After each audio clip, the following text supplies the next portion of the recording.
Welcome to Concordia News. I'm Alyssa Forno. Tonight, an in-depth look at the teenage years, the benefits, the drawbacks, and how sometimes it might be hard to leave behind. We've all heard the saying, "It's just a phase," muttered from friends and family. But is it always? Matt Burrow reports. Punk rock, the rebel sound that blossomed in the late 70s.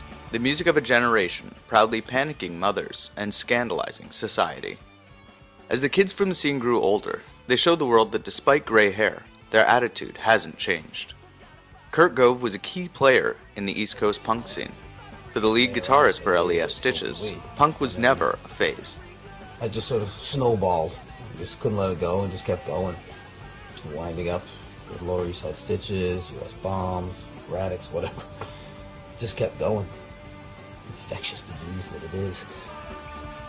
Gove's family couldn't wait for his punk phase to be over, but it was his father's hatred for the music that gave him inspiration to keep going. Probably owe this more to him than anybody else, which would have him spinning in his grave.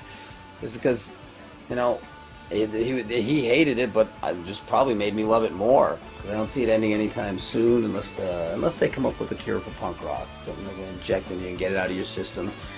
As you grow up and become responsible. Though there is no cure for punk rock, some people don't need it. Like Paul Gott, lead singer of the Ripcords and producer for the CBC, who traded the punk house for the townhouse.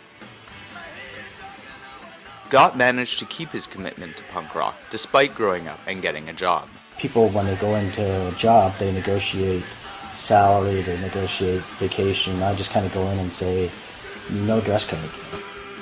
But Paul's parents still hoped punk was just a teen phase for their son. I think my dad's over it now, but I'm pretty sure that up until 1 or 2 years ago he thought it was still a phase.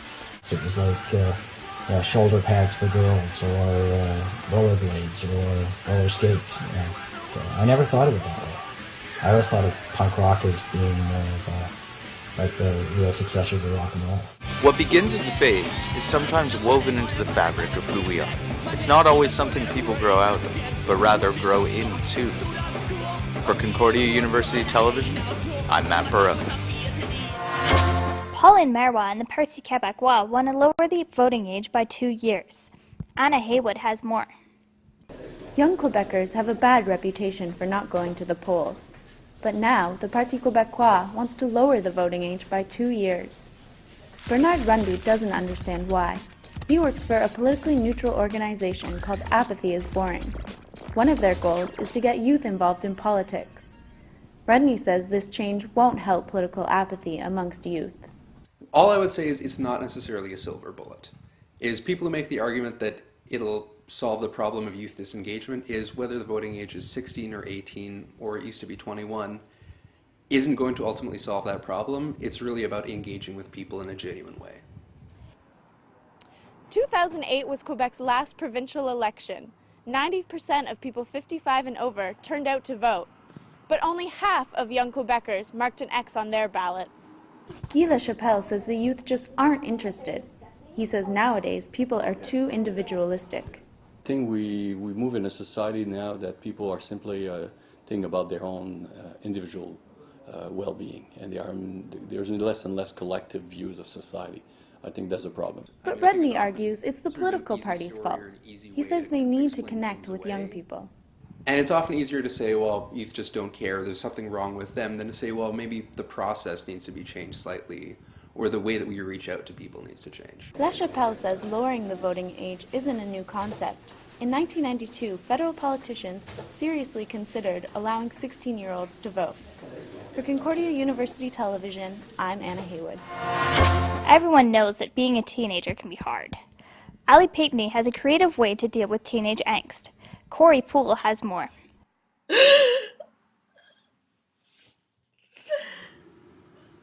Ali Pinckney has been recording herself crying since she was 17 years old. Though the videos have now stopped, the process of self-reflection has helped her get through the tough times. For Ali, these videos were therapeutic. Each video was shot entirely on its own, and in the confines of her own bedroom. So yeah, when I started making these videos, they definitely were exclusively for me, to be able to rationalize my own feelings, my own emotional states. Head in Hands is a community organization that focuses on the physical and mental well-being of Montreal youth. Many therapists recognize the challenges of being a teenager. As a Head in Hands counselor, Rhonda is well aware of the benefits of expressing your emotions in times of distress. Being an adolescent, a young adult, I think that is really the hardest developmental phase. And we talk about that creative element. There's all kinds of ways to, it's about running things through our body and, putting them out there. What was once personal for Ali is now going public. She plans to incorporate these videos into an art project that she hopes could set an example for other young women. Growing up is difficult, but it gets better, and you're not alone. I think I realized that these videos were art project worthy because they show the process between me being a very vulnerable and impressionable young woman into coming into my own. Ali plans to release the project by fall of 2012. For CUTV, I'm Corey Poole. Thanks so much for tuning in. For Concordia News, I'm Alyssa Forno. Have a good night and an even better tomorrow.